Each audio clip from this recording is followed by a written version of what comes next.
Welcome to Dialogue. For, I'd say, the last decade, whenever we talk about artificial intelligence, the conversation has been, well, overwhelmingly positive. Almost breathless, really. Right, it's all been about the incredible upsides. Exactly. The lightning speed of innovation, the massive gains in efficiency, and, how much cheaper all these sophisticated services are becoming for everyone. Absolutely. The whole narrative is this economic tidal wave that's just going to lift all boats. Yeah. We hear about exponential growth, new markets, a productivity boom the world has never seen. It all sounds so dazzling. It does. The promise of doing a month's worth of data analysis in, a single afternoon? It's incredible. But there's always a but, isn't there? There is. If history teaches us anything, it's that every single technological revolution, from the invention of the plow to container shipping, it eventually hits an inflection point. Okay. The initial excitement, it fades. And then a quieter, far more fundamental and deeply uncomfortable question starts to emerge from the shadows. And that's the unspoken question we're really diving into today, right? We're moving past the spreadsheets and the VC pitches to ask, Oh. if the machines are creating all the value, how do the people who used to create that value survive? How do people eat? It's the essential question of our century, because we aren't just talking about machines doing repetitive factory work anymore. No, this is different. We are talking about highly sophisticated cognitive tools, tools that don't need the specialized, expensive human labor that, until right now, define value in huge sectors like law, finance, coding, consulting. We're moving way beyond the factory floor. We're talking about the complete restructuring of the high-rise office tower. That's it. And here's why that question is so heavy, especially for, the generation of professionals who poured their entire youth into getting credentials. All that education, all that debt. Right. The analysis we've pulled together shows that for this professional class, losing a job is so much more than losing a paycheck. It's a catastrophic failure on 4 distinct levels that, together, just dismantle a person's self-worth. Okay, let's break that down. What's the first one? First, you have the loss of structure. Just think about the rhythm of your life. The 7 a.m. alarm, the commute, the meetings, the deadlines, that whole hierarchy gives life a shape. A temporal geography, almost. Perfect way to put it. And when that vanishes, you're just left with a void, a crushing, empty expanse of time that is intensely demoralizing. And second, I'm guessing, is identity. The loss of identity.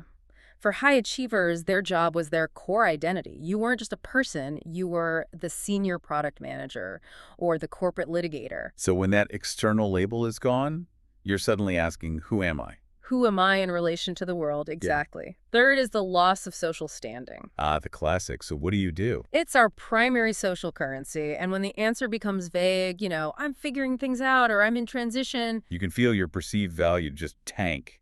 An immediate draw on status. And finally, and this one I think is maybe the most devastating, the loss of a genuine sense of contribution. You didn't just spend years mastering a skill. You believed that skill was actually necessary. You believed it mattered. And if the complex, valuable work you trained for can now be done better, faster, and cheaper by a server farm in Silicon Valley, where does your purpose fit in? You just feel redundant. So the erasure of structure, identity, standing, and contribution, that's the core of it. That combination is what we're setting out to examine. Our mission today is to go past the simple economics and really look at the deep psychological, social, and philosophical fallout of this AI-driven displacement. We're focusing on the roles we all thought were the safest bets a decade ago. The lawyers, the engineers, the consultants. We're looking at what happens after the professional resume becomes obsolete. Okay, so let's unpack that unique vulnerability, because it seems to be rooted in this fundamental perception gap in society. We have a language for talking about blue-collar displacement. We do. It's established, it's painful, but we have it. When a big manufacturing plant shuts down, the media, the politicians, they frame it as a genuine, visible social tragedy. It's seen as a tragedy suffered by the worker. They're victims of external forces, globalization, corporate greed. Exactly. And that framing immediately grants the displaced a kind of visible solidarity. You see protests, community support, political discussions. But that is not how we talk about white-collar displacement. Not at all. The analysis shows a sharp contrast. When a big consulting firm downsizes its research division because an algorithm can do all the data synthesis, what's the general reaction? It's dismissive. It's almost hostile. It boils down to, they're smart. They went to good schools. They'll figure it out. They'll adapt. That flippant dismissal hides a much more severe psychological fragility. A professional's identity isn't just a job you clock out of. The analysis calls it a welded identity. Welded, that's a strong word. Because they made massive, specific, non-transferable investments. We're talking about years of law school, the whole CFA certification process, a decade mastering some niche code base. And that investment wasn't just money. It was debt, it was time, it was delayed life decisions, all based on a promise. The promise was, if you do this, you buy security, status, and prestige. Your self-worth gets welded to those external credentials. And the linchpin of that whole system was scarcity, right? Your high salary was justified because you knew something that very few other people knew. Precisely. Your knowledge was scarce. Whether it was legal precedent or the intricacies of a financial derivative, that was your value. And here's the structural challenge. Artificial intelligence is, at its core, a scarcity-destroying technology. It is. When a large language model is trained on every legal code, every scientific paper, every engineering blueprint, it instantly commoditizes that scarcity. It moves knowledge from a few human minds into an instantly searchable database. Let's use some concrete examples because this shows the existential loss, not just the financial one. Take the corporate lawyer. Okay. They're losing more than billable hours. They're losing the core identity of, I am someone who knows the rules better than anyone else. Their whole life was built on expertise, on finding that obscure precedent. And when an AI can cross-reference all of legal history in seconds, that identity just collapses. Or the mechanical engineer. Their core belief is, I solve complex, practical problems. Right. And when a generative design AI can iterate on millions of designs, optimize stress loads, and automate the blueprint, the human engineer feels like they're just drawing the initial sketch. The joy of finding that elegant solution is gone. And the therapist, too. This is a tough one. Their core function is, I provide necessary human empathy and guidance. And while an AI can provide CBT frameworks, the feeling of sitting across from another human, that focused presence, that's their value. When the intake and basic coping mechanisms are automated, their role feels profoundly diminished. So if this is the reality, why don't we see an uprising? Why isn't this displaced professional class mobilizing? This is where the crisis becomes so silent and insidious. The data suggests that because their value is so welded to their success, this specific kind of loss produces overwhelming shame. Ah, the internal narrative. I had all the advantages, the education, the network, and I still failed. It must be my fault. I must not have been smart enough. And that deep-seated shame dictates the social response. Silence. So instead of a union or a protest, they just withdraw. They withdraw. They're unwilling to admit failure to peers who are probably hiding their own precarious situations. Public protest feels beneath them, or worse, proof of their inadequacy. So the outcome isn't a visible social movement. It's a quiet, internal psychological collapse. Yes, an internal mental health crisis.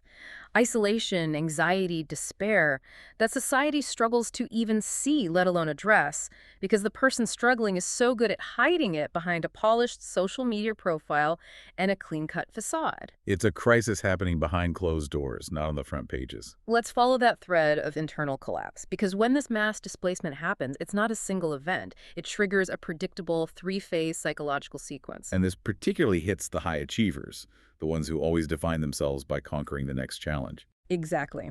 Phase 1 is the most protective, and it can last a while. Denial. It's a necessary buffer. You see this everywhere on professional networks.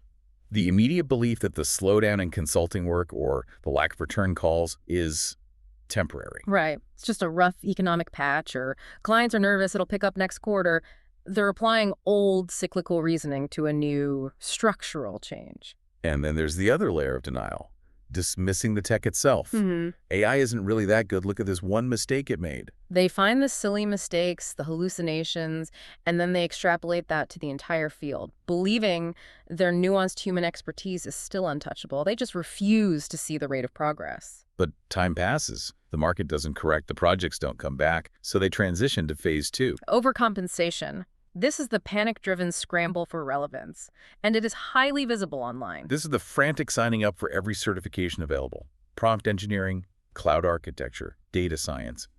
It's a desperate effort to rebuild the wall of credentials before the old one crumbles, just piling on badges without a real strategy for how to monetize them. And the most telling signal of this phase, I think, is the linguistic shift.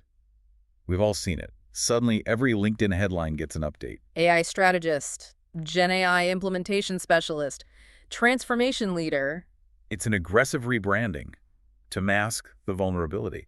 You were a mid-level marketing manager last year, but now you're an AI transformation lead who has yet to lead any actual transformation. It's a title-seeking reflex, a desperate attempt to cling to prestige before facing the horrifying reality that the role you spent a decade building might just be gone forever. And when that rebranding and those expensive certifications fail to bring in stable work, they hit phase 3. Identity panic and collapse. This is the floor. This is where displacement becomes a full-blown mental health crisis. We see the onset of severe debilitating issues.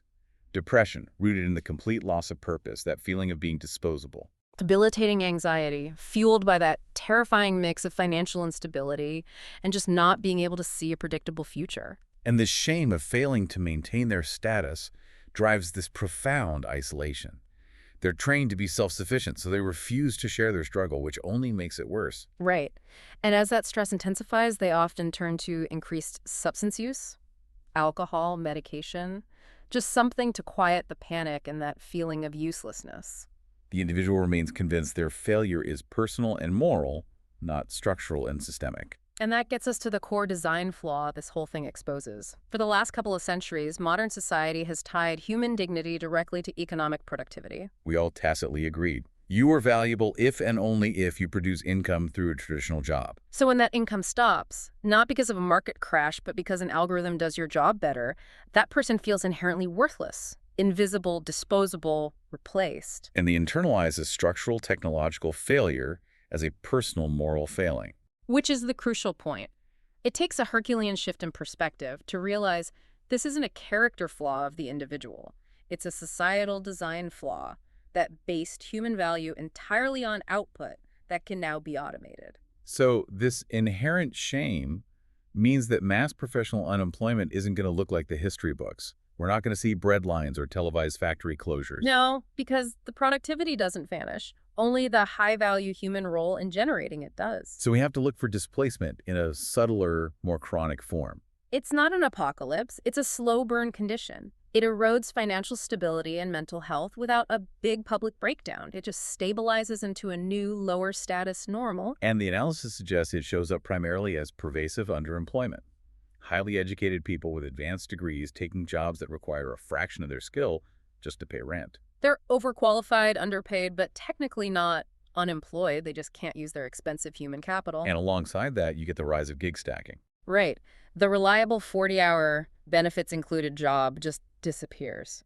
It's replaced by having to cobble together 4 or 5 tiny, irregular, insecure contracts. It provides some income, but absolutely zero stability, zero benefits, and a huge logistical headache. You're your own tax preparer, your own insurance broker, you're chasing invoices.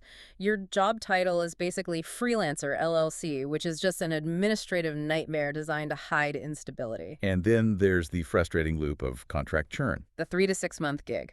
Highly skilled, well paid, but it's temporary. It always promises a transition to full-time that never happens. The company extracts your expertise, the algorithm learns from your output, Yep. and then you're let go to find the next short gig. It's an endless, exhausting treadmill. And this instability feeds directly into what we're calling the great masking, the linguistic gymnastics professionals use to preserve their status while their reality is falling apart. Because admitting I'm unemployed carries this massive social stigma. It implies you failed to compete. So that phrase is just avoided at all costs. Instead, you adopt the language of a chosen transition. I'm consulting now. Which sounds intentional, flexible, high value. But what it often means is you're doing the same job for one client instead of an employer, making a quarter of the income with no benefits. You're trading stability for a title that implies autonomy. Or I'm between projects, which sounds temporary, like you're just weighing your options. And the most popular one, of course. I'm pivoting.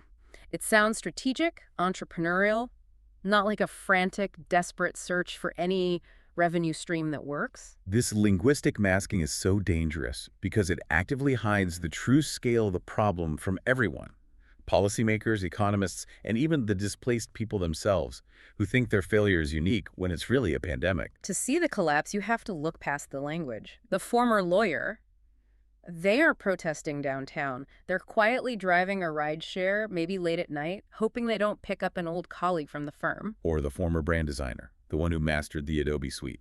They're not getting big corporate contracts anymore. No, now they're selling pre-made digital templates for a few bucks on some online marketplace, competing with the whole world on volume and low cost.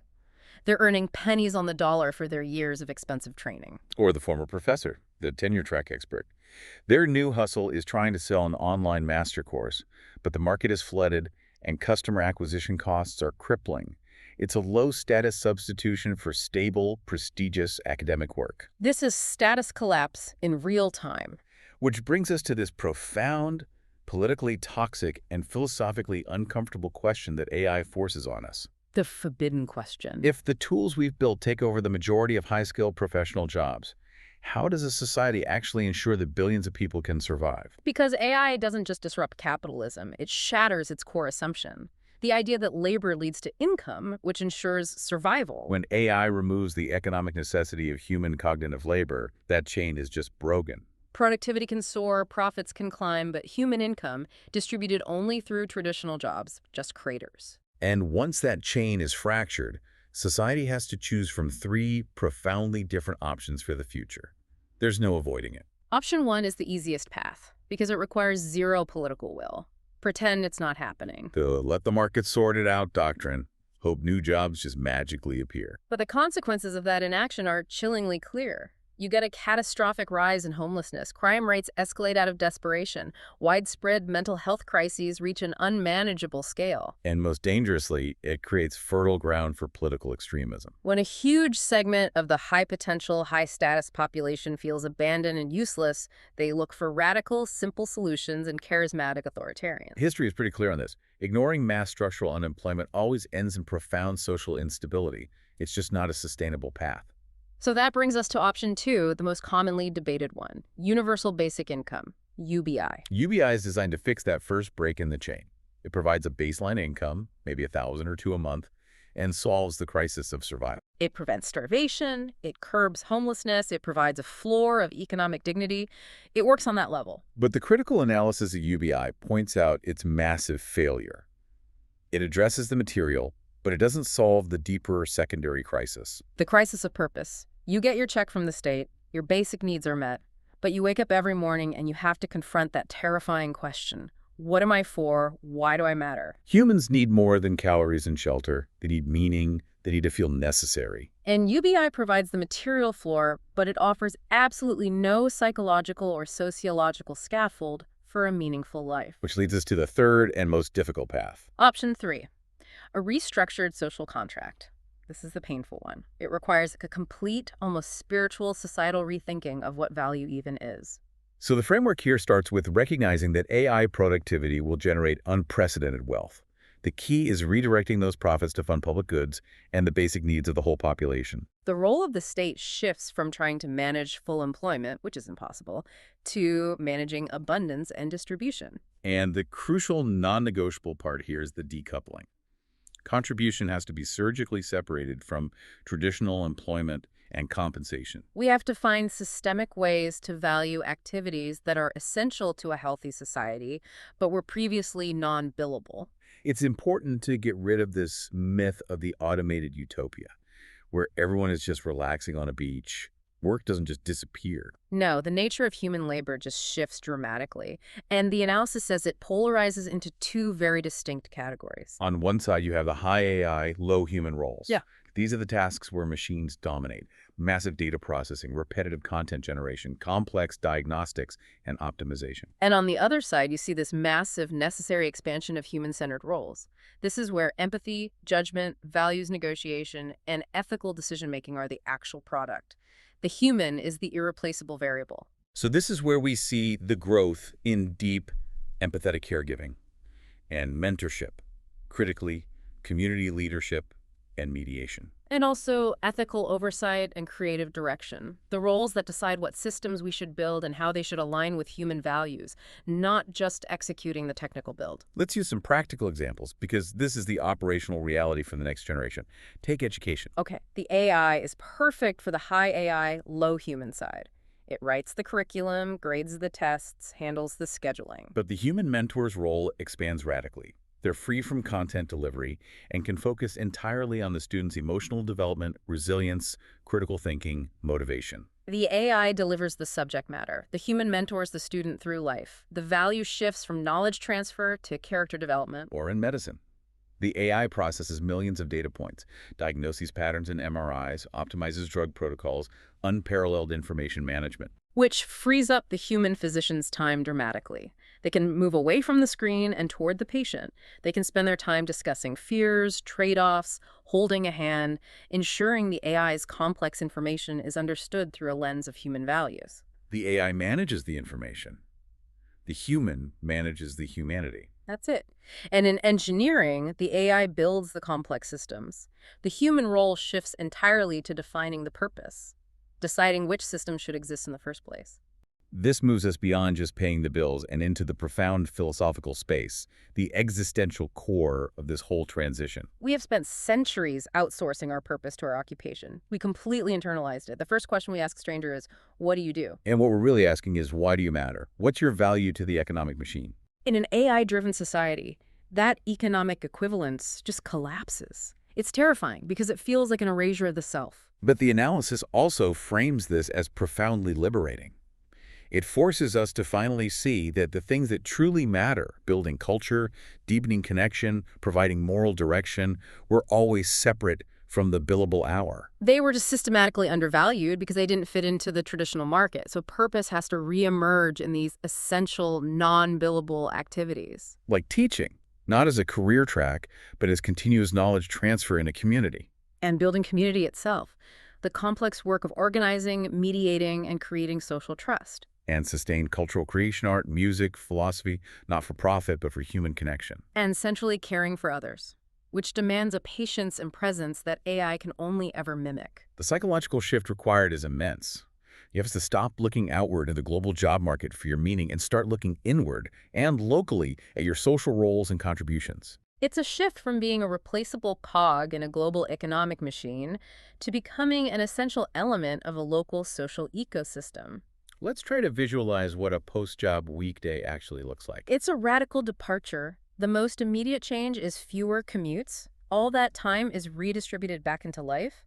There's also way less performative busyness. The frantic activity just to justify your salary in an office. Instead, that time is spent locally. More community engagement volunteering, working in shared gardens, contributing to civic projects. And the focus shifts to continuous learning, mentoring, and creating. Learning becomes the new daily labor. For a lot of people, this will be a moment of profound relief. The time to finally pursue authentic passions, deepen relationships, and focus on well-being. But for others, it will be terrifying.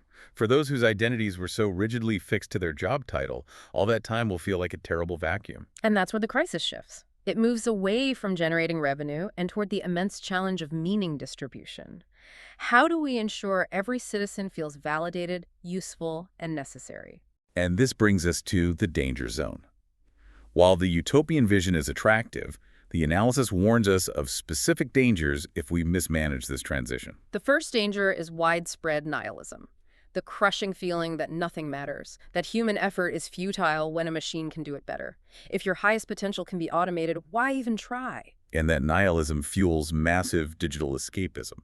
If the real world offers no purpose, why not just retreat into sophisticated digital worlds where you can get a sense of achievement, even if it's artificial? And the most severe danger, the one history warns us about, is identity-based radicalization and violence. When people feel existentially useless, they often seek aggressive group identities, ethnic, religious, political, as a desperate source of meaning. Purposelessness is easily weaponized. And this is not speculation. History is clear. You don't need to fear idle bodies, you need to fear idle souls. A population that is materially sustained but existentially adrift is a ticking time bomb. So we circle back to the conclusion. AI is a profound social reckoning. It has exposed the fragility of a system that only valued humans when they produced profit. The real task ahead isn't technical. The algorithms are here. The task is philosophical and political. We have to finally answer the questions our economic systems were never designed to handle. First, what is a human worth without a job? If we can't base value on output, Where do we derive inherent human dignity? Second, what deserves our time if it doesn't generate profit? How do we support activities like caring for a sick relative or mastering a craft that improve life but don't increase GDP? And third, how do we distribute dignity? Not just income. UBI can distribute income. But how do we distribute the feeling of being seen, necessary, and contributing? This transition isn't just a loss, though the grief and fear will be real. It's an opportunity. We now have the technological capacity to sustain everyone. The challenge now is purely one of wisdom. We have to be wise enough to redesign the story of what a meaningful life is, beyond the shackles of compulsory labor. This isn't the end of work as contribution. This is the end of pretending that survival and meaning are the same thing. If you enjoyed this conversation, please like, subscribe, and share this video. Also, let us know in the comments what really stood out to you in this conversation and if there's any related topic or new topic that you would like covered in a future video.